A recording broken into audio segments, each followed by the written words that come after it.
भाइयों और बहनों, दत्तात्रेय गोपाल पोफली यानी राजा भाऊ पोफली नागपुर के मूर्धन्य पत्रकार रहे हैं। किसी परिचय का मोहताज नहीं है। आज हम बात कर रहे हैं राजा भाऊ पोफली, ग्राहक आंदोलन और ग्राहक पंचायत की।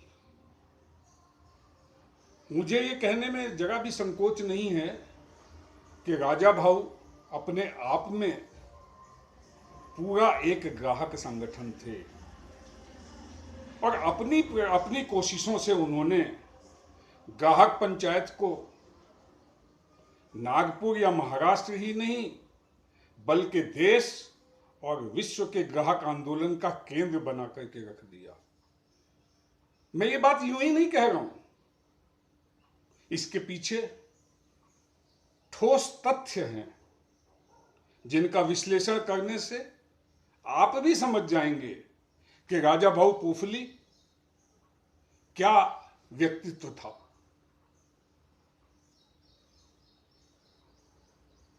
संघ का एक स्वयंसेवक, सरसंघ चालक, परम पूजनीय गुरु जी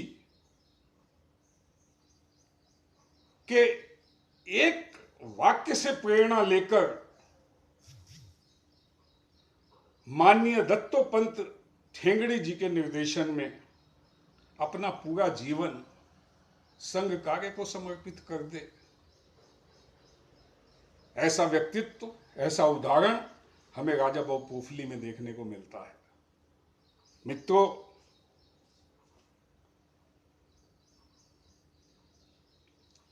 सन 1965 की घटना है।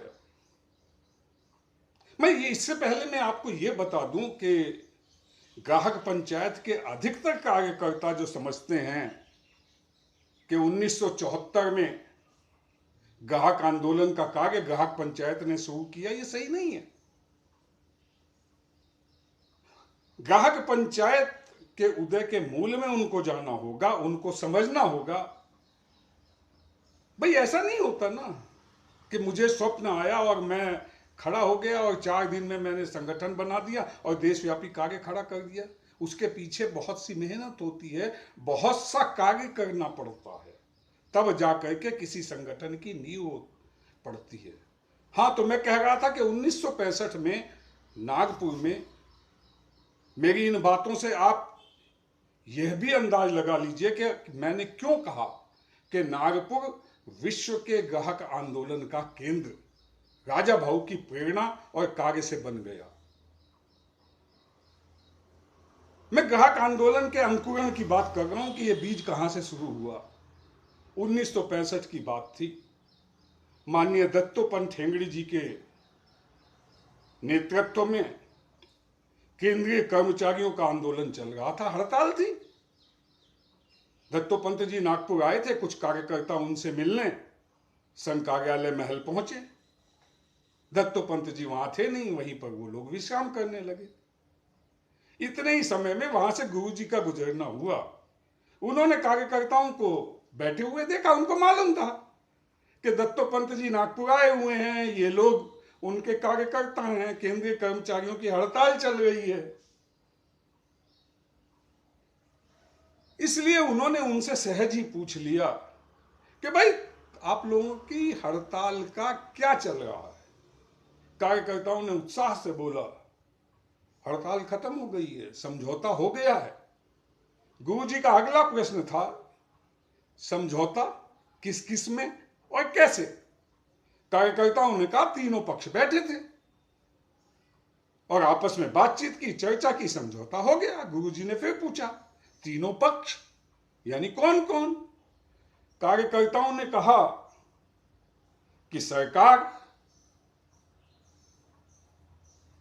हमारे मिल मालिक कह लीजिए या स्थानीय बड़े अधिकारी, और हमारी यूनियन के नेता। तीनों में समझौता हो गया। गुरुजी ने पूछा, चौथे का क्या? चौथे का क्या? अब ये शब्द अपने आप में इतना महत्वपूर्ण था कि आगे एक लंबा इतिहास इस शब्द ने रच दिया, चौथे का क्या। कार्यकर्ता नहीं समझे, वो इधर उधर किए, गुरुजी भी समझ गए, वो वहां से चले गए। थोड़ी देर बाद जब दत्तोपंत जी वहां आए तो कार्यकर्ताओं ने उनसे कहा, उत्सुकता में कोई भी कहता है कि गुरुजी आए थे, उन्होंने हमसे पूछा, हमने उनसे कह दिया, समझौता हो गया, हड़ताल खत्म। दत्तोपंत जी से उन्होंने कहा, लेकिन उन्होंने ये जरूर कहा कि चौथे का क्या। दत्तोपंत जी जैसा व्यक्तित्व, वो फौरन समझ गए, मुस्कुराए और कार्यकर्ताओं ने से बोले, अच्छा ठीक है, मैं समझ गया, बाद में इस पे बात करेंगे। ऐसा है, अगले हफ्ते मैं फिर नागपुर आने वाला हूं, हम लोग उस समय आप सब कार्यकर्ताओं को बुलाइए, हम लोग मीटिंग करेंगे। अगले हफ्ते दत्तोपंत जी आए कार्यकर्ताओं के साथ चर्चा में उन्होंने ये विषय रखा कि जितने भी श्रमिक या कर्मचारी विभिन्न विभागों में, सेवा विभागों में काम करने वाले हैं, वो सिर्फ पैसे के लिए या जीविकोपार्जन के लिए कार्य नहीं करते, वो वस्तुतः ग्राहक के लिए काम करते हैं, उस व्यक्ति के लिए काम करते हैं जिसके हाथ में वह उत्पादन, जिस उत्पादन को वह बनाता है, वो जाता है और वह व्यक्ति उस उत्पादन का उपभोग करता है। लिहाजा वह व्यक्ति, वह चौथा व्यक्ति जो ग्राहक है, वो इतना महत्वपूर्ण है कि उसके बारे में कर्मचारियों को हमेशा ख्याल रखना चाहिए। राजा भाऊ तरुण भारत में श्रमिक कॉलम लिखा करते थे, श्रमिकों से संबंधित विषय कवर किया करते थे, वो भी दत्तोपंत जी के साथ जुड़े हुए थे। दत्तोपंत जी के इस वाक्य से प्रेरणा लेकर उस दिन ग्राहक आंदोलन की नागपुर में नींव पड़ी और इस नींव की प्रेरणा नागपुर में ही परम पूजनीय गुरु जी ने दी थी। पहला बिंदु तो ये हो गया कि नागपुर विश्व के ग्राहक आंदोलन का केंद्र क्यों बना, क्योंकि नागपुर में परम पूजनीय गुरु जी की प्रेरणा से ग्राहक आंदोलन खड़ा करने का भाव पैदा हुआ और उस भाव ने दत्तोपंत जी को प्रेरणा दी कि वो कार्यकर्ताओं को ग्राहक आंदोलन खड़ा करने के लिए प्रेरित करें। बाद में दत्तोपंत जी ने बहुत कोशिश की और ग्राहक पंचायत को खड़ा कर दिया। मित्रों, ये तो हुई पहली बात। अब वहां से ग्राहक आंदोलन के जो सूत्र चले, वो सूत्र आगे चल करके बड़े ग्राहक आंदोलन में बदल गए। दत्तोपंत जी की प्रेरणा से राजा भाऊ ही वो व्यक्ति थे जिन्होंने विश्व को ये भाव दिया कि ग्राहक आंदोलन, जैसे मैंने पहले बताया कि आप उत्पादन किसके लिए करते हैं, कोई ये नहीं कहेगा कि हम ग्राहक के लिए उत्पादन करते हैं। कोई ये कहेगा मैं रोजी के लिए करता हूं, मैं अपना पेट पालने के लिए करता हूं, मैं इस समय मैं उसके लिए करता हूं, कोई नहीं कहेगा। ये ग्राहक पंचायत का ही विचार था। दूसरा विचार, ग्राहक आंदोलन आज भी अधिकतर लोगों से आप पूछिए, कहिए कि हम ग्राहक आंदोलन के कार्यकर्ता हैं। अच्छा, बाजार में कुछ चीज खरीद ली, खराब हो गई, गड़बड़ हो गई, तो उससे संबंधित शिकायतें, वो ग्राहक कानून है ना। तो इससे आगे ग्राहक आंदोलन की किसी को कल्पना ही नहीं है। राजा भाऊ ने नागपुर में माननीय दत्तोपंत जी, डॉक्टर मागा बोकरे और गुरु जी, इन सब लोगों से प्रेरणा लेकर के ग्राहक आंदोलन को विकसित किया, उसके पूर्ण स्वरूप को विश्व के सामने रखा। ये कार्य भी नागपुर में हुआ। राजा भाऊ ने बताया, इस बात को सिद्ध किया और आज अनेकों लोग इस बारे में बात करते हैं कि ग्राहक आंदोलन आर्थिक आंदोलन है और ये सिर्फ बाजार की खरीद फरोख्त तक ही सीमित नहीं है। ये अर्थव्यवस्था का केंद्र है, अर्थव्यवहार का केंद्र है। कोई भी अर्थव्यवहार ग्राहक के बिना चल नहीं सकता। लिहाजा किसी भी अर्थव्यवस्था में या अर्थव्यवहार में ग्राहक का पूरा सहभाग होना चाहिए। यह विचार नागपुर से ही राजा भाऊ पोफली ने रखा। अब राजा भाऊ पोफली का अगला विचार यह था कि आज भी ग्राहक पंचायत के कार्यकर्ताओं को ले लें आप, तो ये राजनीतिक दल, वो राजनीतिक दल की बातें अधिक होती हैं, सेवा भाव की बातें कम होती हैं। राजा भाऊ ने जब तक वो रहे कभी भी ग्राहक आंदोलन को राजनीतिक हवा को छूने नहीं दिया। राजा भाऊ का ग्राहक आंदोलन इन राजनीतिक बंधनों से मुक्त था, पूरी तरह से मुक्त था। आप जानते हैं ग्राहक आंदोलन का पहला अध्यक्ष 1966 के करीब नागपुर में ग्राहक आंदोलन शुरू हुआ था। देश में यह भी पहला समय था, पहला अवसर था जब देश में ग्राहक आंदोलन की शुरुआत हुई 1965-66 में। तो नागपुर में जब 1965-66 के बीच ग्राहक आंदोलन शुरू हुआ तो इस ग्राहक आंदोलन के अध्यक्ष कौन थे? अब संघ विचार का स्वयंसेवक ग्राहक आंदोलन शुरू करता है और उसका अध्यक्ष कांग्रेस के नागपुर अध्यक्ष शंकरराव पाध्ये, बहुत से लोग इस नाम से परिचित होंगे, उनको बनाता है। शंकरराव पाध्ये ग्राहक आंदोलन कह लीजिए, ग्राहक पंचायत कह लीजिए, इसके पहले अध्यक्ष नागपुर में थे। कांग्रेस और संघ का स्वयंसेवक। यही नहीं,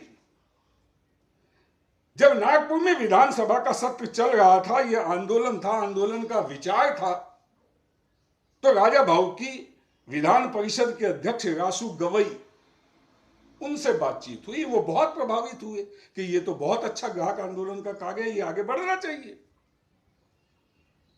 राजा भाऊ को उन्होंने सलाह भी दी कि चूंकि सब ग्राहक हैं, मतलब ग्राहक की भूमिका में पूरा मानव है, सब मानव हैं, लिहाजा ग्राहक आंदोलन तोड़फोड़, हड़ताल, उग्र प्रदर्शन ये नहीं कर सकता, क्योंकि जिसके विरोध में वो ये सब करेगा वो भी ग्राहक है।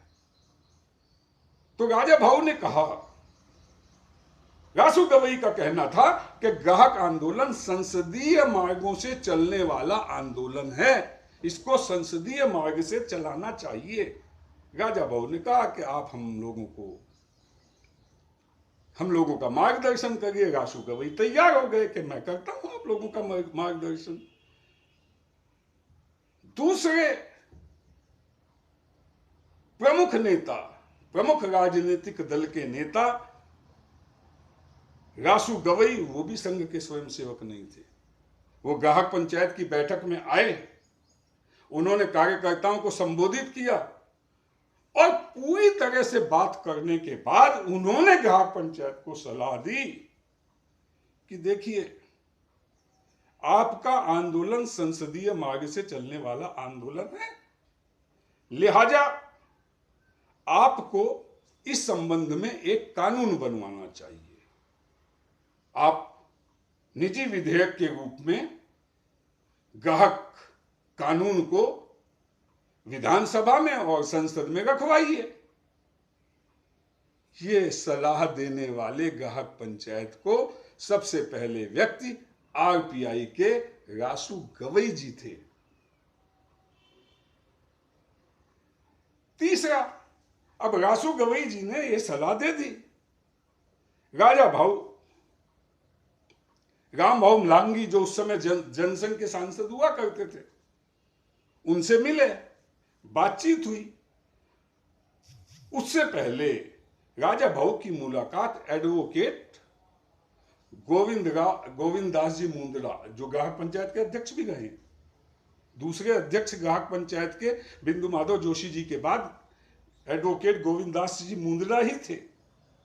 उन्होंने ग्राहक कानून के प्रारूप को तैयार कर लिया था। राजा भाऊ उस प्रारूप को लेकर के राम भाऊ मलांगी से मिले। रामबाबू अमलांगी ने कहा ठीक है, कोई बात नहीं, अच्छी बात है, अच्छा कानून है, मैं इसको रखूंगा निजी विधेयक के रूप में। उन्होंने रामबाबू अमलांगी जी ने ही उस मसौदे को संसद में रखने के योग्य बनाया, यानी सही पद्धति से सही तरीके से तैयार करवाया, और तैयार करने के बाद 5 कॉपियां राजा भाऊ को दे दी कि देखो भाई, इस पे एक तो मेरे साइन है प्रस्तावक करके, अब अनुमोदनकर्ता के रूप में इसमें किसी दूसरे सांसद के हस्ताक्षर करवा दीजिए, और वो जनसंघ का नहीं होना चाहिए, किसी दूसरे राजनीतिक दल का होना चाहिए। अब ग्राहक कानून की नींव नागपुर में रखी है का ये एक बिंदु आ गया इसमें। अभी तक मैं कह रहा हूं ना कि विश्व के ग्राहक आंदोलन का केंद्र नागपुर है, राजा भाऊ के अथक प्रयासों से, सतत प्रयासों से। तो ग्राहक कानून की नींव नागपुर में रखी गई, ये बात तो आ गई।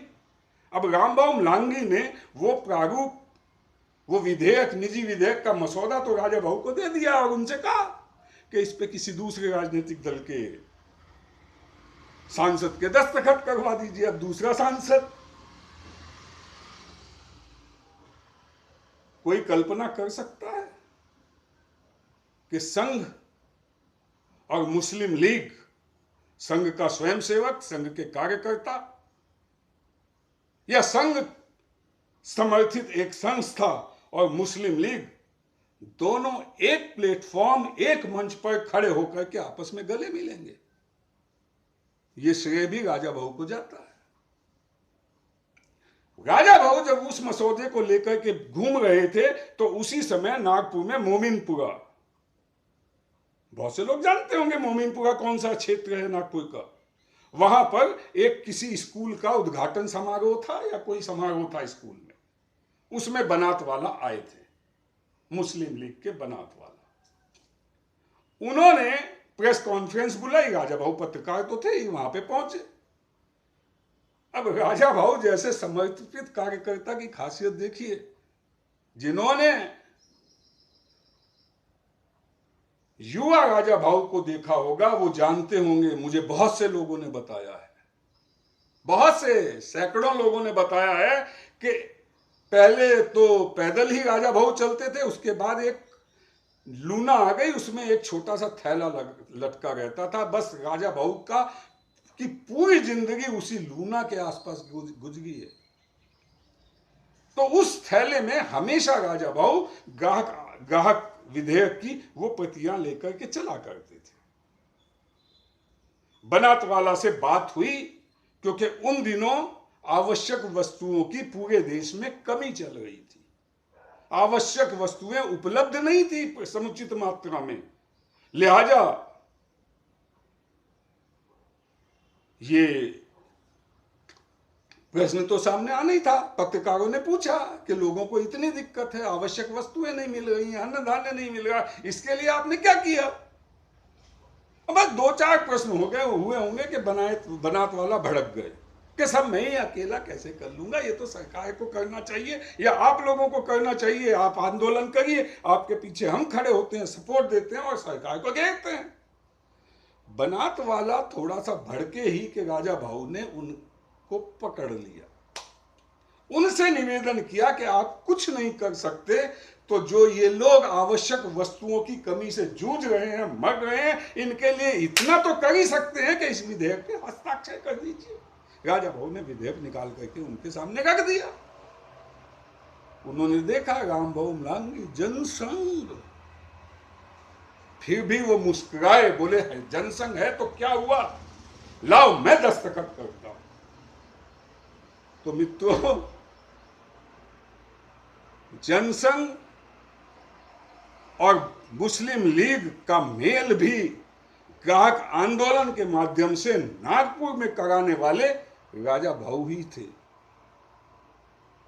विधेयक ग्राहक संरक्षण विधेयक बन गया, वो एक अलग बात है, लेकिन उसकी नींव में ये जो काम हुआ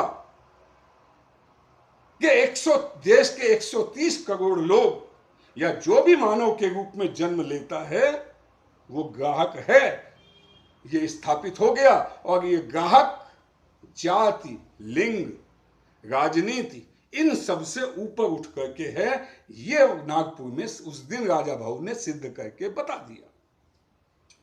अब मित्रों, इसके बाद की बात मैं आपको बताता हूं। ग्राहक संघों का कार्य नागपुर में चल रहा था।